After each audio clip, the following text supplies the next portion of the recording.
الحمد للہ رب العالمین والصلاة والسلام علی من لا نبی بعدہ اما بعد فاعوذ باللہ من الشیطان الرجیم بسم اللہ الرحمن الرحیم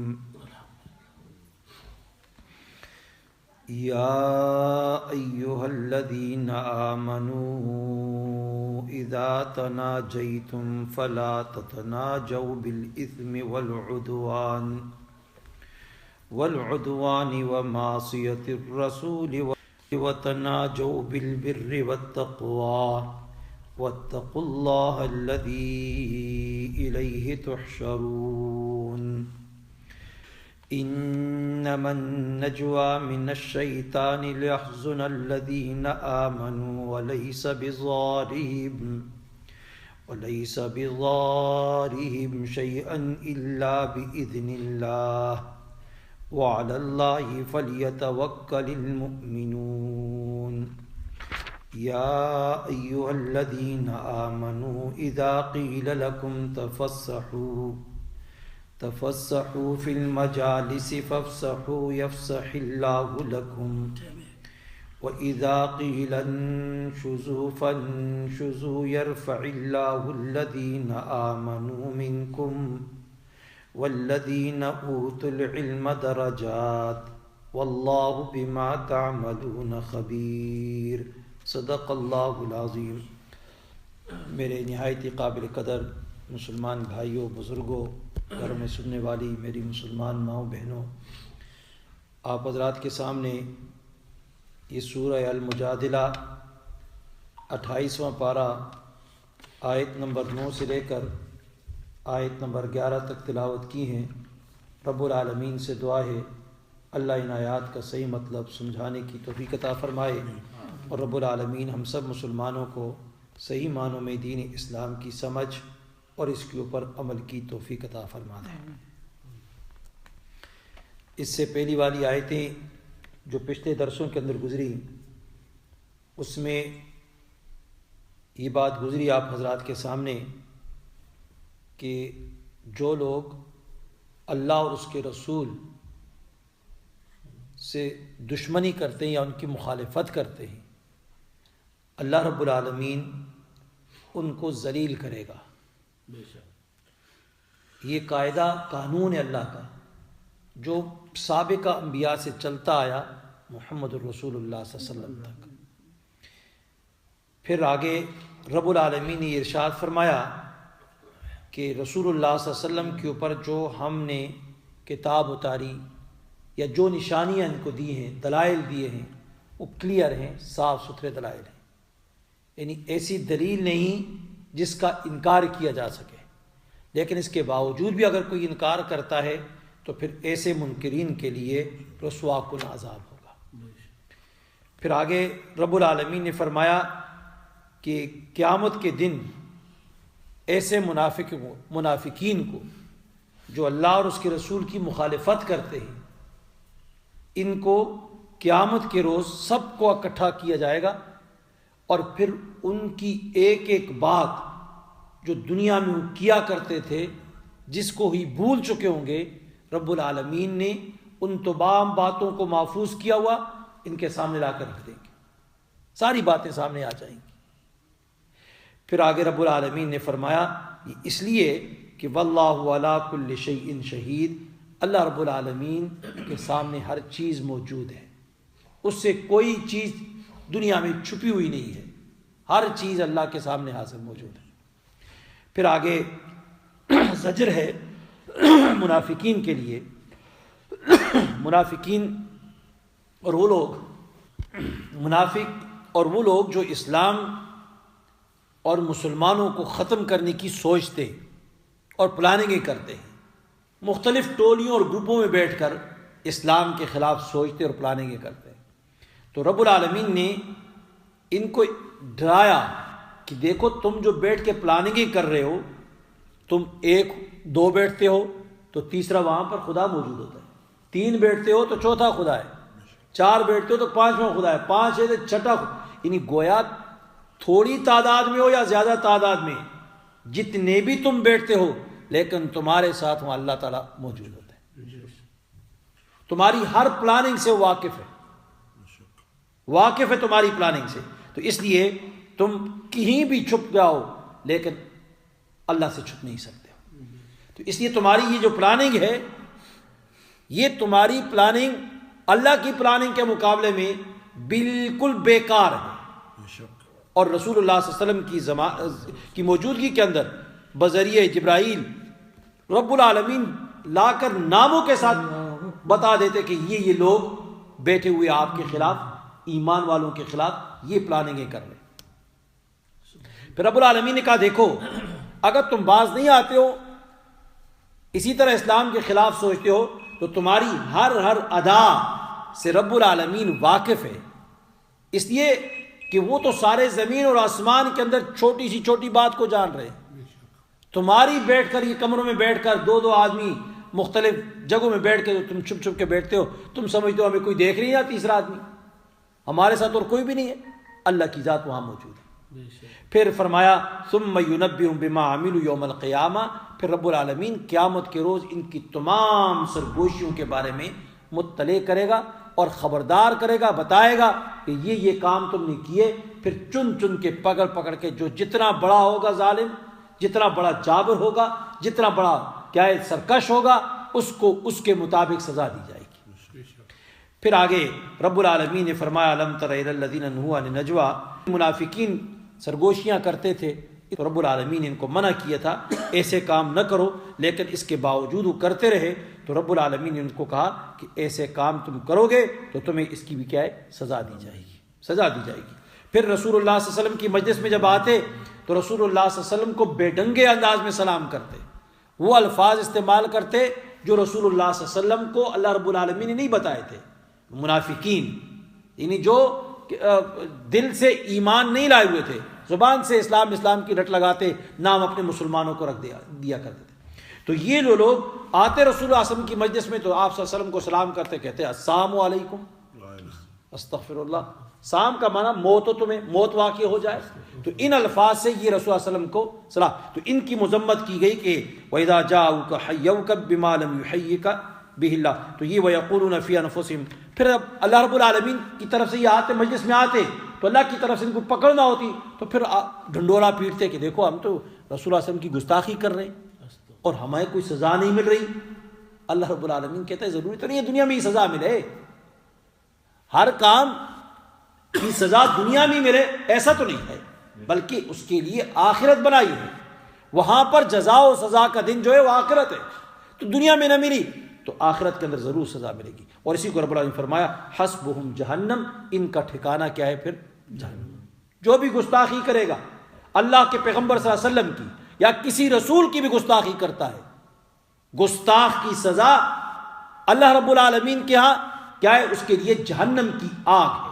حسبہم جہنم، اللہ نے فرمایا کہ اس کا ٹھکانہ کہاں ہے، جہنم. فرمایا یصلونہا، اس میں داخل ہوگا جائے گا اس کے اندر. اور فرمایا فبئس المصیر، وہ کوئی مزے کی جگہ نہیں ہے. دنیا میں انسان کیا ہے، بہت سارے ایسے شیاطین اور سرکش انسان ہوتے ہیں جو اغیار سے، اسلام دشمن سے، مسلمان دشمن قوتوں سے صرف پیسوں کی خاطر رسول اللہ صلی اللہ علیہ وسلم کی توہین کرتے ہیں اور صحابہ اکرام کی توہین کرتے ہیں، کیا مختلف یعنی مقدس ہستیوں کی توہین کرتے ہیں. لیکن یہ سمجھتے ہیں کہ یہ دنیا کی مال و دولت ہم لے لیں گے اور اپنے لیے عیش کی زندگی گزار لیں گے. یہ عیش چند روزہ ہے، لیکن سزا کیا ہے، حسبہم جہنم، ٹھکانہ جہنم ہے. اور فرمایا یصلونہا، اس جہنم کی آگ میں داخل ہوں گے. اور فرمایا فبئس المصیر، وہ بہت برا ٹھکانہ ہے، برا ٹھکانہ. آج کی آیتیں جو میں نے تلاوت کی، ان آیتوں کے اندر منافقین کی اصلاح ہے. 3 قوانین بیان کیے، 3 قاعدے، یعنی 3 طریقے سے منافقین کی اصلاح کے قوانین کو بیان کیا. پہلا قانون یہ بیان کیا کہ جب بھی تم آپس میں بیٹھو، سرگوشیاں کرو یا مشاورت کرو، لیکن اس مشاورت کے اندر اس بات کا خیال رکھو کہ کبھی بھی کسی گناہ کے لیے، برائی کے لیے مشاورت نہ کرنا، بیٹھ کے آپس میں سرگوشی نہ کرنا۔ اور دوسرا فرمایا والعدوان، کسی کے اوپر زیادتی کے لیے ظلم کرنا، کسی کی زیادتی کسی کے اوپر کرنے کے لیے آپس میں بیٹھ کے کبھی مشورہ نہ کرنا۔ تیسرے نمبر فرمایا ومعصیت الرسول، رسول اللہ صلی اللہ علیہ وسلم کی نافرمانی، اس کے لیے کبھی بھی مشاورت نہ کرنا۔ اور چوتھے نمبر پہ فرمایا کہ وتناجوا بالبر والتقوی، ہاں اگر تم آپس میں بیٹھتے ہو، مشاورت کرتے ہو، کوئی پلاننگ کرتے ہو، تو پھر اچھے امور کے لیے، اچھی بات کے لیے مشورہ کرو، نیکی کے کام کے لیے، تقوی اور پرہیزگاری کے لیے، ان کاموں کے لیے بیٹھ کے آپس میں کیا کرو، مشورہ کرو، میٹنگ کر لیا کرو۔ لیکن اللہ نہ گناہ کے لیے، نہ زیادتی کے لیے، اور نہ رسول اللہ صلی اللہ علیہ وسلم کی نافرمانی کے لیے کیا ہے، مشاورت کرنا۔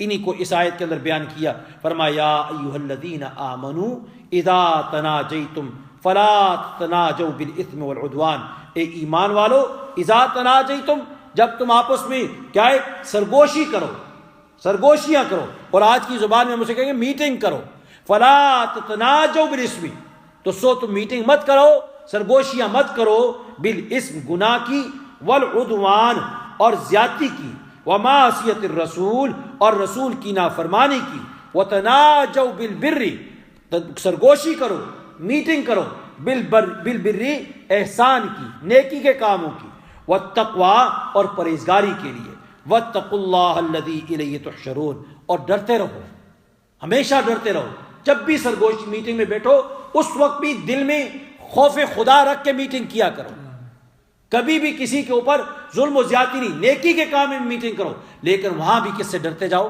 اللہ تعالیٰ۔ کہیں ایسا نہ ہو کہ غلط مشورہ آ جائے، غلط بات آ جائے اور کسی کے ساتھ ظلم اور زیادتی کے لیے مشورہ ہو، نہیں، اس سے ڈرتے رہو۔ کیا ہوں؟ واتقوا اللہ، ہمیشہ اللہ سے ڈرو۔ کون اللہ؟ الذی الیہ تحشرون، وہ اللہ جس کی طرف تم سب نے لوٹ کر جانا ہے، ایک دن آنا ہے۔ آج تم نے میٹنگ کر لی، کل کو تم سمجھتے ہو کہ یہ تو کامیاب ہو جائیں گے، یہ فلاں فلاں ہو جائے گی بات، لیکن اس کا نقصان کیا ہوگا؟ کل قیامت کے روز اللہ رب العالمین کے ہاں تو جانا ہے نا، حشر میں جمع ہونا ہے۔ تو فرمایا واتقوا اللہ الذی، ڈرتے رہو اس ذات سے کہ الیہ تحشرون، جس کے سامنے تم نے جمع ہونا ہے۔ فرمایا انما النجوى من الشیطان لیحزن الذین آمنوا ولیس بضارهم شیئا الا باذن اللہ۔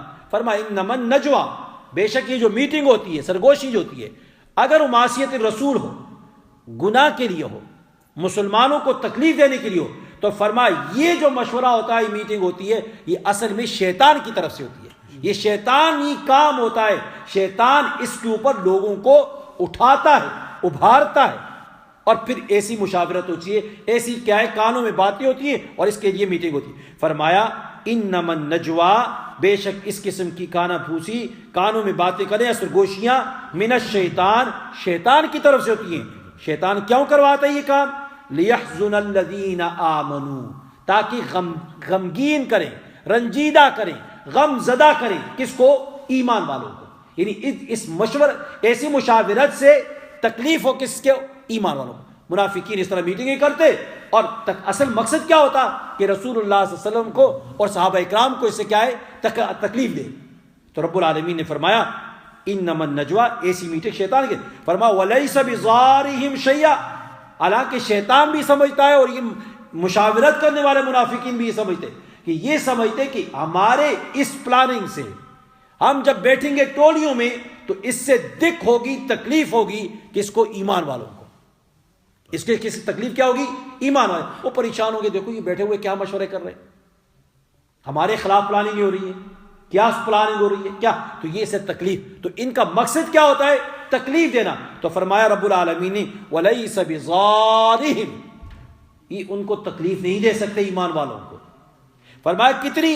شیئن، ایک ذرہ برابر بھی ایمان والے کو یہ تکلیف نہیں دے سکتے اپنے اس پروگرام سے۔ فرمایا کتنی؟ الا باذن اللہ، مگر اتنی ہی تکلیف دیں گے جو اللہ رب العالمین ان کے مقدر میں لکھی ہے۔ یعنی جو چیز تقدیر میں، ہر انسان کے تقدیر میں کچھ نہ کچھ لکھا ہوا ہے، اچھائی بھی لکھی ہے، برائی بھی لکھی ہے۔ تو اگر کوئی لوگ بیٹھ کے کسی کو تکلیف دینے کے لیے مشاورت کریں تو اس کو کوئی نقصان نہیں دے سکتے. نقصان کتنا ملے گا؟ اتنا ہی ملے گا جو اللہ نے لکھا ہے. اگر یہ مشورہ نہ بھی کرے میٹنگ پھر بھی وہ نقصان ان کو مل کے رہے گا. اگر یہ کوئی پلاننگ کرتے ہیں نقصان دینے کے لیے لیکن اللہ نے مقدر میں نہیں لکھا تو کچھ بھی نہیں ہو سکتا. اس لیے اللہ رب العالمین فرمایا وَلَيْسَ بِضَارِهِمْ، ان کو نقصان نہیں پہنچا. شیئن کہتے ہیں چھوٹا ذرہ ہوتا ہے نا، بالکل معمولی سا ذرہ برابر بھی. آگے فرمایا وَعَلَى اللَّهِ فَلْيَتَوَكَّلِ الْمُؤْمِنُونَ، اور ایمان والوں کو چاہیے کہ اللہ کی ذات کے اوپر ہمیشہ بھروسہ رکھیں.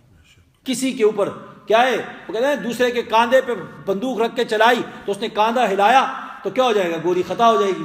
تو اس لیے کسی کے کاندھے پر بندوق نہ چلائے، بلکہ ایمان والے کو کہا ہمیشہ تو توکل کر، بھروسہ کر صرف اللہ کی ذات کے اوپر، ہمیشہ اللہ کی ذات. اور جو لوگ اللہ کی وَمَن يَتَوَكَّلْ عَلَى اللَّهِ فَهُوَ حَسْبُهُ وَنِعْمَ الْوَكِيلُ، جو اللہ کی ذات کے اوپر بھروسہ کرتے ہیں اللہ رب العالمین ان کا حامی اور ناصر ہو جاتا ہے. وہی ان کے لیے کافی ہے کیونکہ اسی کے پاس سب کچھ ہے. طاقت والا تو ہے وہی. باقی انسان کسی کے اوپر بھروسہ اور سہارا، اگر کسی انسان پہ سہارا کیا جائے ابھی اس کو ہارٹ اٹیک ہو کے مر گیا تو پھر تو سہارا ہی کیا، ختم ہو گیا.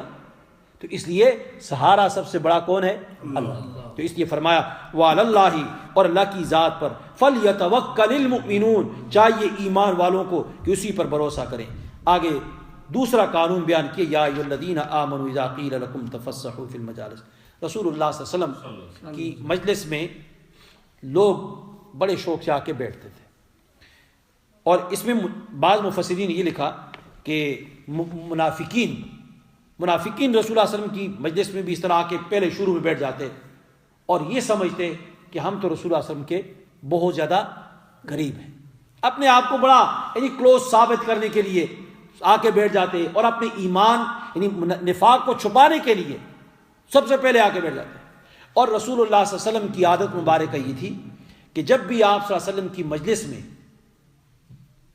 بدر کے جو لوگ تھے، اصحاب بدر کے مہاجر اور انصار جب بھی آتے تو رسول اللہ صلی اللہ علیہ وسلم ان کو اپنی مجلس میں اپنے قریب بٹھایا کرتے تھے، ان کو اعزاز دیتے تھے کیونکہ بڑے لوگ تھے، بڑی قربانی تھی ان کی، تو بڑے لوگ تھے.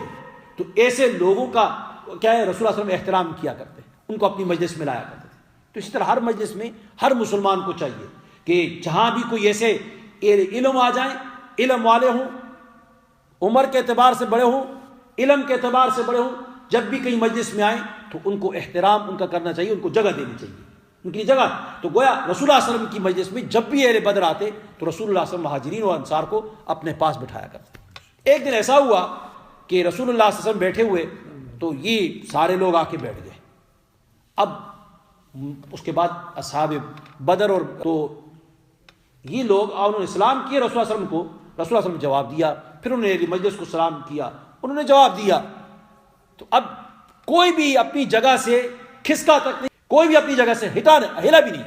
جب نہ ہلا تو رسول اللہ صلی اللہ علیہ وسلم کو یہ چیز بڑی ناگوار گزری کہ دیکھو یہ بدر آئے، میں ان کو جگہ دیتا ہوں، میں احترام کرتا ہوں، میں ان کو مقام دیتا ہوں، لیکن یہ لوگ اپنی جگہ سے نہیں ہل رہے. تو رسول اللہ صلی اللہ علیہ وسلم نے ان کو کہا کہ اس جگہ سے ہٹو، اس جگہ سے ہٹو، اس کو ہٹاؤ، اس کو بلایا، اس کو بلایا. تو جتنے بھی وہ تھے لوگ مہاجرین اور انصار بدرین میں سے تو ان کو بٹھا دیا. تو ان لوگوں کو یہ بات بڑی ناگوار گزری. تو جس طرح مفسرین نے بعد لکھا یہ تھے منافق، تو ان کے چہروں پہ بل آ گئے کہ رسول اللہ صلی اللہ علیہ وسلم نے ہمارے ساتھ ایسا کیوں کیا. حالانکہ سچے ایمان والے تو رسول اللہ علیہ وسلم کہتے اٹھو تو اٹھ جاتے، ان کے چہروں پہ بل نہیں، وہ تو خوشی محسوس کرتے تھے کہ جن کو رسول اللہ صلی اللہ علیہ وسلم احترام دیتے ہیں تو ہم کیوں احترام ان کو نہ دیں. تو اب یہ لوگوں کے بل کے چہروں پہ بل آ گئے. تو اسی کو رب العالمین نے یہاں پر کیا قانون بنا دیا ان کی اصلاح کے لیے. کیا ہے؟ منافقین کی اصلاح کے لیے قانون بنا. فرمایا یا ایھا الذین آمنوا. اب ہیں منافق، ایمان والے نہیں ہیں، لیکن خطاب ان کو ایمان والوں کے ساتھ کر رہے ہیں رب العالمین. کیوں؟ اس لیے کہ ظاہراً یہ مسلمان تھے، زبان سے مسلمان تھے لیکن دل سے مسلمان نہ تھے. تو اصلاح کے لیے فرمایا یا ایھا الذین آمنوا، اے ایمان والو اذا قیل لکم جب تمہیں کہا جائے تفسحوا فی المجالس کھل کر بیٹھو مجلسوں میں، مجلس میں کھل کر بیٹھو، فافسحوا تو کھل جاؤ مجلس کے اندر، یعنی کشادگی پیدا کر دو مجلس کے اندر. تو فرمایا یفسح اللہ لکم، اللہ تعالیٰ تمہارے لیے کشادگی پیدا کر دے گا. کس کی کشادگی؟ مفسرین نے لکھا دل کی کشادگی، رزق کی کشادگی، قبر کی کشادگی، جنت کے اندر محلات کی کشادگی رب العالمین اس کے بدلے میں عطا کر دے گا. تو یہ مجلس کا اصول ہوا کہ مجلس میں اگر کوئی آ جاتا ہے تو مجلس کو اور کشادہ، یعنی سکڑ جاؤ، جگہ دے دو، کسی اور کو بیٹھنے کا موقع ضرور دیا کرو. اگر ٹانگیں پھیلائی ہوئی ہیں، کھلا بیٹھے ہوئے ہیں، تو تھوڑا سکڑ جاؤ تاکہ اس کو بھی بیٹھنے کا موقع مل جائے. آگے فرماؤ اذا قیل انشزوا فانشزوا یرفع اللہ الذین آمنوا منکم. فرماؤ اذا قیل انشزوا، اور جب کہا جائے کیا ہے یہاں سے اٹھ کھڑے ہو جاؤ، تو کیا ہے فرمایا رب العالمین نے فانشزوا، اٹھ کھڑے ہو جاؤ. کہا نا رسول صلی اللہ علیہ وسلم نے یہاں سے ادھر جاؤ ادھر جاؤ بدریوں کو بٹھانے کے لیے، تو فرمایا اٹھ جاؤ. یرفع اللہ الذین، اللہ تعالیٰ اٹھائے گا الذین آمنوا، ان لوگوں کو جو تم میں سے ایمان لائے. یعنی اہل ایمان اگر وہ جب کشادگی کرتے ہیں، مجلس میں جگہ دے رہے ہیں اور ان کو جو حکم دیا جاتا ہے اس حکم کی اتباع کرتے ہیں، تو فرمایا ایسے لوگوں کو رب العالمین بلندی عطا فرمائے. آگے فرمایا والذین اوتوا العلم درجات، اور ایمان والوں میں جن کے پاس علم ہے، اہل علم جو لوگ ہیں، اللہ تعالیٰ نے ان کو بلند مقامات دیے ہوئے ہیں.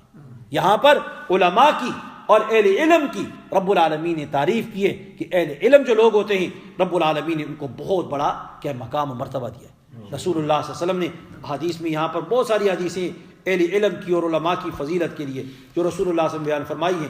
ایک حدیث میں آتا ہے کہ رسول اللہ صلی اللہ علیہ وسلم نے فرمایا کہ عالم کی فضیلت عام آدمی پر ایسی فضیلت ہے جس طرح چودھویں کا چاند ہوتا ہے. چودھویں کے چاند جو ستاروں کے اوپر چمکتا ہے، تو ایک عالم کی فضیلت عام آدمی کے اوپر اس طرح ہوتی ہے جس طرح یہ چودھویں کا چاند چمک رہا ہے اور ستارے چمک رہے ہیں، اور عالم جو ہے وہ چودھویں کا چاند ہے اور باقی مخلوق ستارے ہیں. اور یہ بھی فرمایا رسول اللہ صلی اللہ علیہ وسلم نے کہ میں علماء جو ہوتے ہیں انبیاء کے وارث ہوا کرتے ہیں، تو فرمایا یہ وراثت میں مال اور دینار اور درہم نہیں چھوڑتے بلکہ یہ علم کو چھوڑ کے جا رہے ہیں. اور جو لوگ اس علم کو حاصل کر لیتے ہیں فرمایا وہ بڑے خوش نصیب ہوا کرتے ہیں. وہ خوش نصیب لوگ ہیں جو اس علم کو حاصل کرتے ہیں جو انبیاء دنیا سے چھوڑ کے جاتے ہیں. اسی طرح رسول اللہ صلی اللہ علیہ وسلم نے فرمایا کہ عابد کے اوپر عالم کی فضیلت ایسی ہے جس طرح کہ کسی ادنا شخص کے اوپر اعلیٰ ترین بلند و بالا بلند مرتبہ والے شخص کی کیا وہ فضیلت ہوا کرتی ہے. اور بھی بہت ساری حدیثیں جس میں رسول اللہ صلی اللہ علیہ وسلم نے اہل علم کی فضیلت کو بیان کیا. تو گویا اس آیت کے اندر رب العالمین نے فرمایا کہ والذین اوتوا العلم درجات، جن کو علم دیا گیا ہے ان کا بڑا مقام ہے. تو اس لیے ہر شخص کو اہل علم کی قدر کرنی چاہیے، ان کا احترام کرنا چاہیے.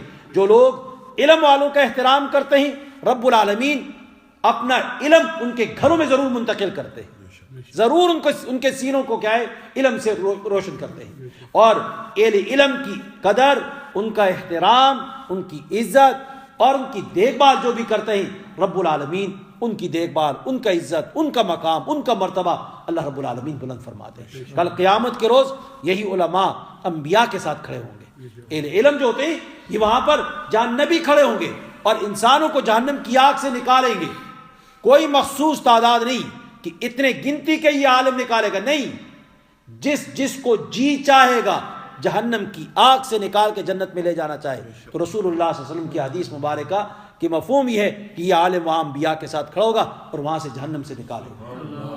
یعنی ان لوگوں کو جن کے اوپر جہنم واجب ہو چکی ہوگی اپنے ساتھ جنت میں لے جائیں گے. تو اللہ تعالیٰ مجھے بھی اور آپ سب کو اہل علم کی قدر کرنے کی توفیق عطا فرمائے. آگے فرمایا واللہ بما تعملون خبیر، اور جو کچھ بھی تم کرتے ہو، جو کچھ بھی جس نیت سے جو بھی کرتے ہو ان تمام چیزوں سے واقف کون ہے؟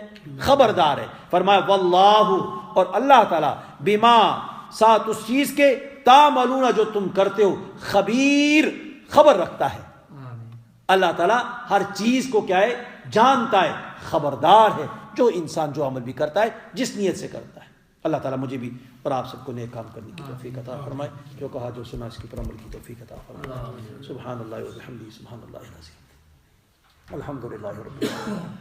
اللهم ربنا آتنا في الدنيا حسنة وفي الآخرة حسنة وقنا عذاب النار، اللهم إنا على ذكرك وشكرك وحسن عبادتك، ربنا آمنا فاغفر لنا ذنوبنا وكفر عنا سيئاتنا وتوفنا مع الأبرار۔ یا الہ العالمین، ہمارے اس بیٹھنے کو قبول و مقبول بنا، اس کے اوپر ہمیں پورا اجر نصیب